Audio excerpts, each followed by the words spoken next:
Now let's discuss about question number 53. In this question, we are given two random variables x1 and x2 that have standard normal distribution. And also we are given two other random variables y1 and y2 which are defined in terms of x1 and x2. These definitions of y1 and y2 involve signum function, and we use the definition of signum function to be in terms of the modulus function. For example, signum function of x is equal to modulus of x by x. So we use that formula here, that definition here. And what is being asked is to find out the correlation coefficient of y1 and y2. So we need to know expectation of y1 y2, expectation of y1, expectation of y2, variance of y1 and variance of y2. So for this, first we find out expectation of y1 and y2, expectation of y1 y2. Okay, in order to find out the expectation of y1 y2, we first find out the expression for y1 y2.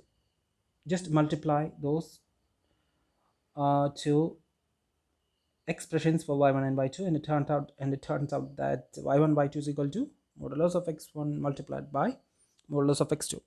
Now we can easily find out expectation of y1 y2. We can just find out the individual expectations and multiply them, because x1 and x2 are independent random variables, so we can just find one of them and multiply with the other. Okay, and both of these are equal, because x1 and x2 are identical in nature, so both of these expectations will be equal. So just multiply them and we will get the final answer as 2 by pi. That means expectation of y1 y2 is equal to 2 by pi. While finding this expectation, we need not have to integrate from minus infinity to infinity.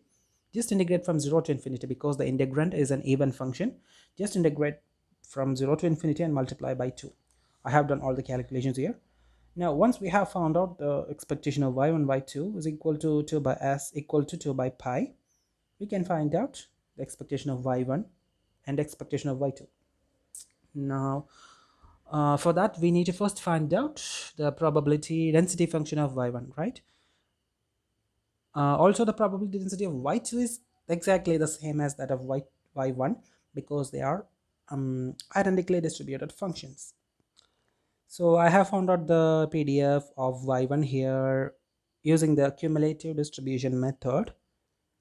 While doing that, we have to consider two mutually exclusive cases. I mean, when x2 is greater than 0 and when x2 is less than 0. When x2 is greater than 0, y1 is equal to x1.